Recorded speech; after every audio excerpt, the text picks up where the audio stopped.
Hello, welcome. We are going to be looking at more of some proofs for Newtonian fluids. And we're going to be taking out this question. An incompressible Newtonian fluid flows in the z direction. Take note, in the z direction. In space between two parallel plates. One plate, two plates. Between two parallel plates. These are the plates. This is a plate. And this is another plate, and the fluid is flowing in between. Now, between two parallel plates separated by distance 2b, so the total distance between these two plates is 2b. So the total distance between this plate and this plate is 2b. So if you pick a line in between, that means what you have up here is b and what you have down here is b.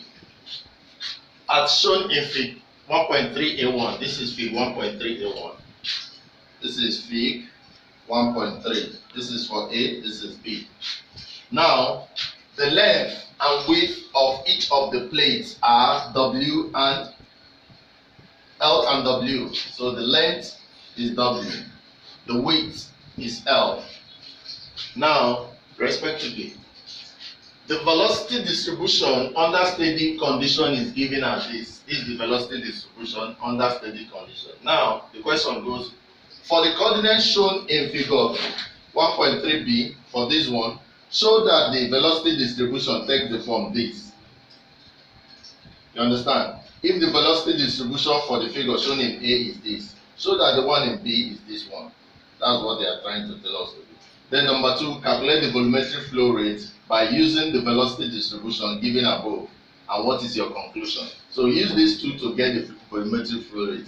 First of all, show that this, since this is for this, that this one is for this one.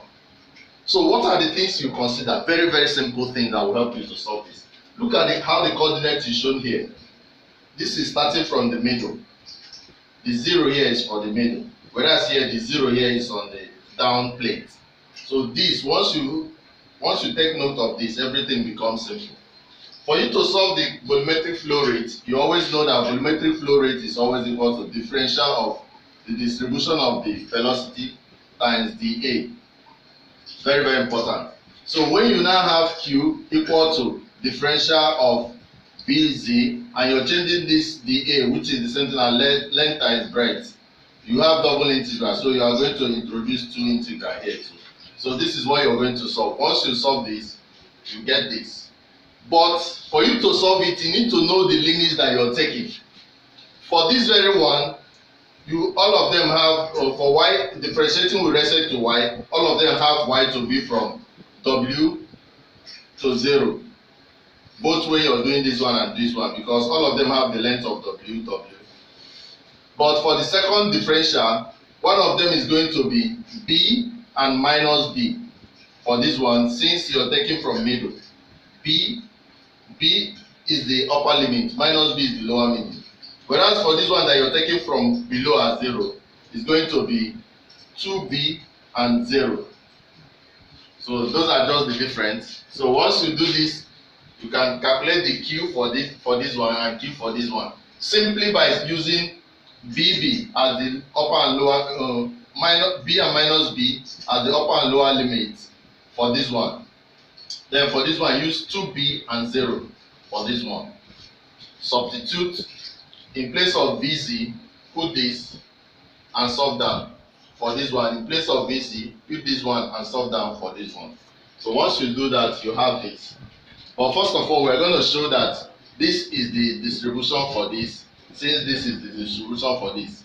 Also to do it, you just note as well that this one is this because you're starting from this point. 0 is in between b and b, so you have positive b and negative b. Unlike here that you have 2b and 0, because the total distance here is 2b, which is what is given here. You can see here they say that the space between the two parallel lines is given by 2b. That's why if you take the coordinate at the middle, that means up b, down b. Whereas for here you have just all of them 2b. This is 0. This is the limit here is 0 and 2b. Whereas the limit here is what? B and minus b. This is where 0 is. So you need to know this. This is the limit. So that's why when you're writing this equation, it's very, very important. If you're going to be writing your equation is going to be, for this one, it's going to be Q is equal to double integral. This first one is going to have W and 0, because you're having W and 0 here. 0, W, because total distance is W. Whereas for this one, it's going to be B minus B. So you have your expression for BZ, then you have your dx, dy. This is for A. Whereas for this one, which is B, you have Q equal to the same differential W 0, but this time around you're now having what? 2B 0. You also have your BZ, dx, dy. So once you do this, you see that everything is very simple. You are going to solve out the way I solved that before in the formal expression. But first of all, in the next video, we are going to show that this is for this person. So have this diagram in mind while we show this. Thank you. See you in the next video when I do this. Please click on the subscribe button, support us in any way that you can. Thank you and God bless you.